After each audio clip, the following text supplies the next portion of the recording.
Bien, bonjour à tous pour cette nouvelle vidéo. Aujourd'hui, je vais vous montrer comment ouvrir ce genre de cadenas. Donc, c'est un cadenas à molette centrale avec une anse relativement épaisse, là.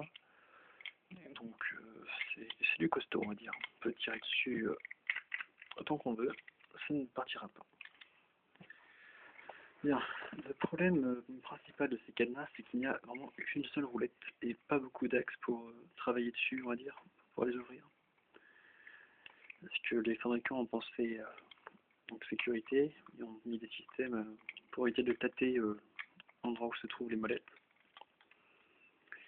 ce qui est relativement embêtant.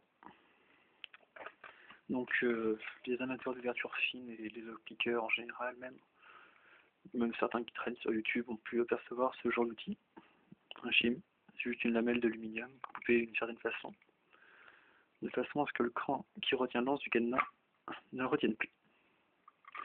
Donc cette méthode est très rapide, ça prend moins de 10 minutes à fabriquer un shim, c'est juste une découpe dans un bout de canette.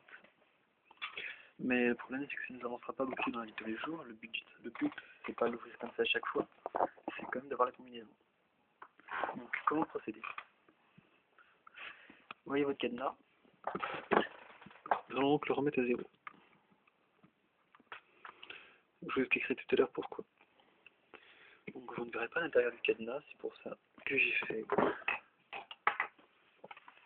quelques schémas explicatifs sur le fonctionnement du cadenas.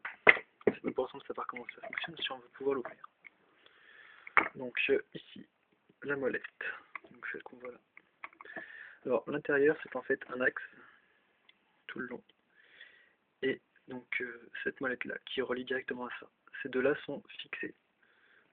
Elles sont totalement dépendantes l'une de l'autre. Si celle-là tourne à la même vitesse, le même angle. C'est la première roulette, celle que j'ai notée, donc première. Elle est très importante car c'est elle qui, donc ce sera la dernière qu'on placera. Elle est donc faite comme ça. Donc, comme vous pouvez le voir, donc des petits crans sur chaque côté. Et un seul nous intéresse, c'est celui où il y a un petit trou. Les autres roulettes ont aussi leur petit trou. Jeu de mots. Et donc le but c'est d'aligner ces trous. Donc c'est bien beau, mais bon. Comment on fait? Ben, c'est là l'utilité de l'avoir ouvert, c'est qu'on va pouvoir regarder à l'intérieur. Donc avec la caméra vous ne verrez pas, mais on peut en fait regarder à l'intérieur et on peut placer la troisième roulette que vous voyez ici.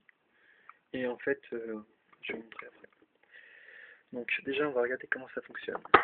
La grosse roulette, quand on la tourne, la première roulette, je scie donc elle tourne. Et je sais pas, vous avez peut-être remarqué qu'il y a un petit ergot ici, que j'ai modélisé par un point. Donc ce petit ergot en tournant, il va venir taper dans l'ergot de la deuxième roulette, et donc la faire tourner à son tour. Cette roulette, elle aura un autre ergot, elle, de l'autre côté, modélisé par les pointillés, qui va faire tourner l'ergot de la troisième roulette. Donc chaque ergot, je les ai modélisés ici. Et donc la deuxième roulette est la seule à avoir deux ergots. Donc en fait, pour aligner les petites fentes qu'on voit sur les roulettes, il faut faire tourner la première roulette, qui entraîne la deuxième, qui entraîne la troisième.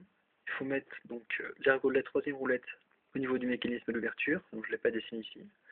Tourner la molette dans l'autre sens pour mettre la seconde roulette dans le bon axe également, et retourner la première dans le bon sens. Donc ça vous laisse une petite idée du nombre de combinaisons possibles sur ce genre de cadenas. Donc il y a 40 chiffres sur sur la roulette. Ça donne un nombre relativement colossal. Donc on ne va pas s'amuser à toutes les faire. On va donc déterminer ce que j'appelle l'algorithme entre guillemets du cadenas. C'est-à-dire déterminer de combien il faut déplacer chaque fois la molette pour retomber sur l'alignement des trois trous. C'est un travail qui se fait assez facilement quand le cadenas est ouvert et nécessite juste une lampe torche qui permet donc de voir à l'intérieur. Et on commence le travail donc en mettant le cadenas à zéro. Une fois le cadenas à zéro, on va pouvoir tourner la molette jusqu'à voir un cran. Dans mon cas, je le vois maintenant. Là, je suis à 19. Donc, on voit le cran à 19. Maintenant, on va faire un tour. Donc là, vu que la molette, là, comme je vous l'ai expliqué précédemment, il faut faire pratiquement, même carrément un tour complet dans l'autre sens pour pouvoir en fait, entraîner la deuxième roulette dans l'autre sens. Donc on va faire, dans mon cas en tout cas, c'est comme ça. On va faire un tour complet. Là on entend un petit clic. Voilà. Alors le petit clic ça indique qu'on est que les deux ergos reviennent se toucher. Donc on est pratiquement à 19, comme tout à l'heure. Et là on revient et je vais regarder quand est-ce qu'on voit à nouveau le petit écran de la seconde roulette. Donc on tourne.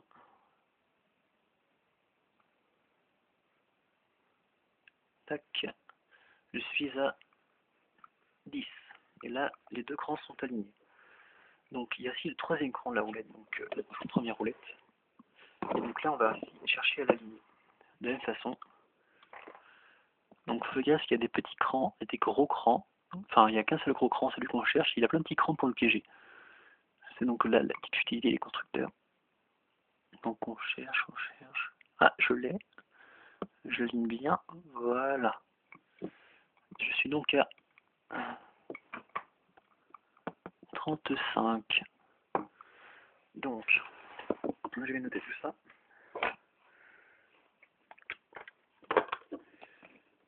Donc, pour la première roulette en division 19. La deuxième roulette, j'ai fait un tour plus. Non, pas 10. 9. On va enlever 9.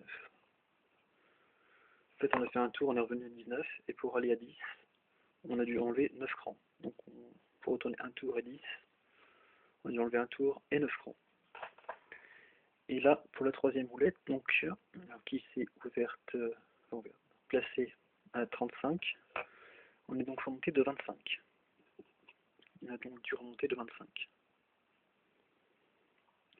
Donc, si je résume, on part d'un nombre quelconque, donc on va marquer X.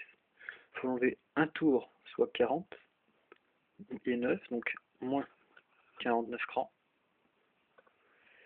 Et quand on a atteint ces 49 crans, il faut remonter de 25 crans, plus 25.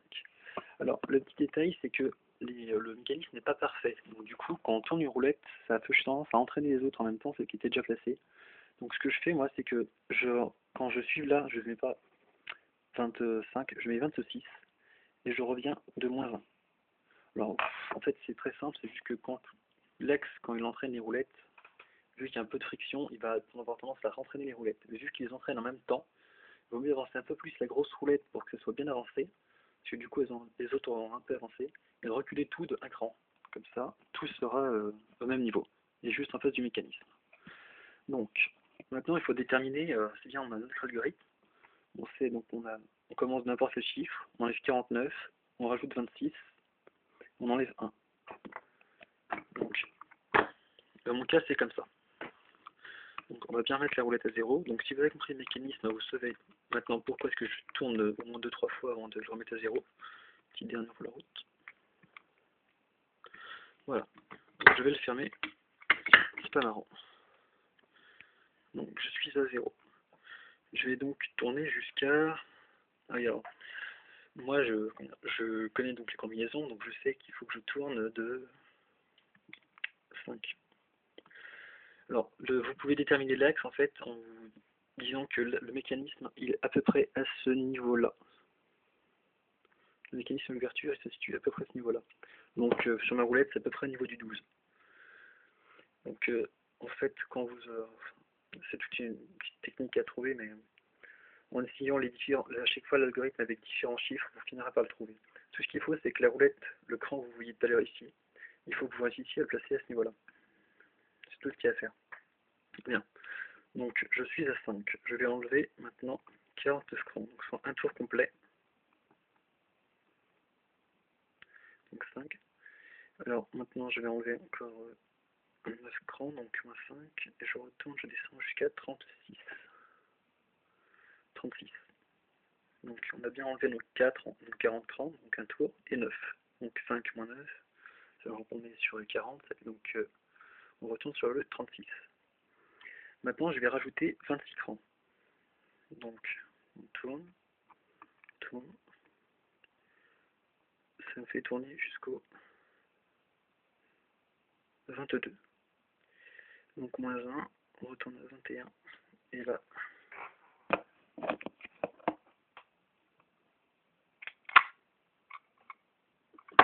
Voilà.